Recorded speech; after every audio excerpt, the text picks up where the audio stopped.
Peace. This is Wise for Wise Words Media, and big news came in last night in the boxing world. 147-pound champion Errol Spence Jr. will now be moving up in weight to 154, meeting with Keith Thurman, who will also be moving up to 154 in a big fight at the 154-pound division. This fight is intriguing for a number of reasons. For one, these are two guys that were lined up for years to fight. And this should be, I know Keith Thurman had his shortcoming against Pacquiao. And he hasn't looked as great the past few years as he did early on in his career. But make no question, man, Keith Thurman is still a dangerous fighter. The man only has one loss on his record. He is a very good fighter.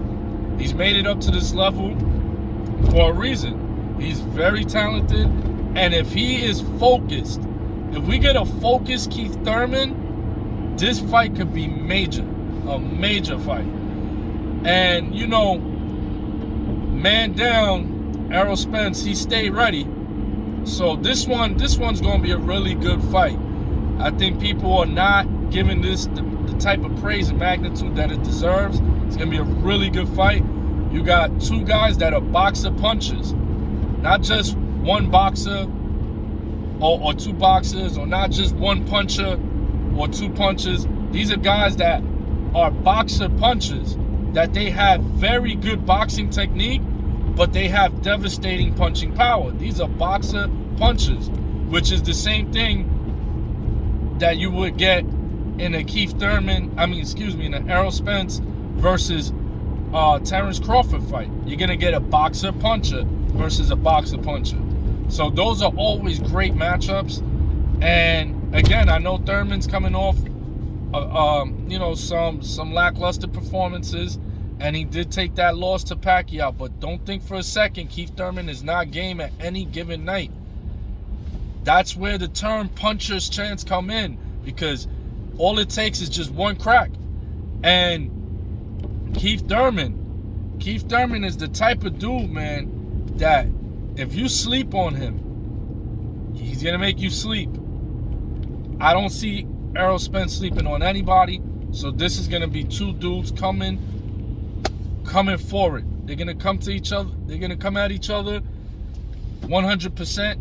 And this is going to be a really good fight. So April's already shaping up to be one of the biggest months of the year. You have Tank Davis versus Ryan Garcia lined up. And then you have, now you have Keith Thurman and Errol Spence. So another thing that I find interesting about this fight, though, on a different level, is that this fight was ordered by the WBC. Back a couple months ago, when the WBC had their convention, this fight was ordered by the WBC, but at the welterweight division at 147 pounds. And I find it interesting that they're not doing the fight at 147 pounds. So this fight is not for a title. It's not a title fight. So this leaves me to believe that Errol Spence is seriously, strongly considering leaving the 147-pound division.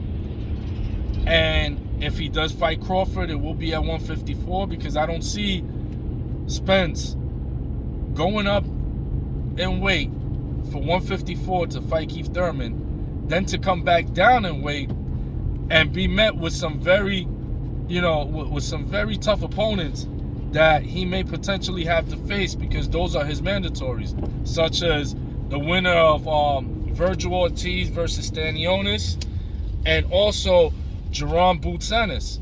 These are all three of them are practically lined up to fight Errol Spence next. So come on, Duke, man.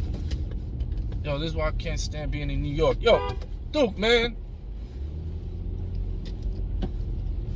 So, anyway,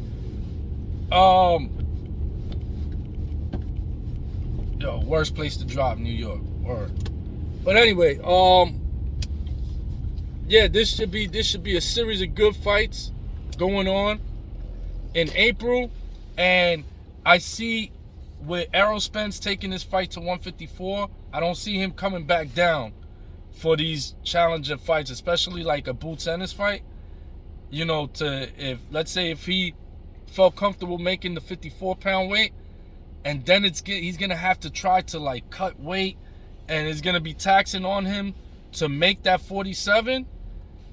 He could put himself in jeopardy of you know, draining his body to take on a dangerous opponent like a boots tennis. So I think that this means not only does Spence move to 54, but I think this also means Terence Crawford will no longer be interested in the 147-pound division, and he will now move also to 154. So 154 was already one of the most stacked divisions in all of boxing, and now you add those three names at 154, Errol Spence, Crawford, and Keith Thurman. You add those three names to the 154-pound division that already has the undisputed champion Jermell Charlo. You already have guys like Fedora. You have Tim Tszyu. You have the guy that Crawford, that Charlo just beat to become undisputed. His name escapes me at the moment, but you have a lot of talented fighters there. You got Erickson Lubin. You have J-Rock. There's some guys there. You have Tony Harrison. There's some dudes at 154 that is a very, very packed division. And I definitely think those three guys making their move up is going to make the 154-pound division probably outside of lightweight, those two are probably going to be the best divisions in boxing. But I'm Wise for Wise Words Media, back out here in the concrete jungle called New York City. Peace.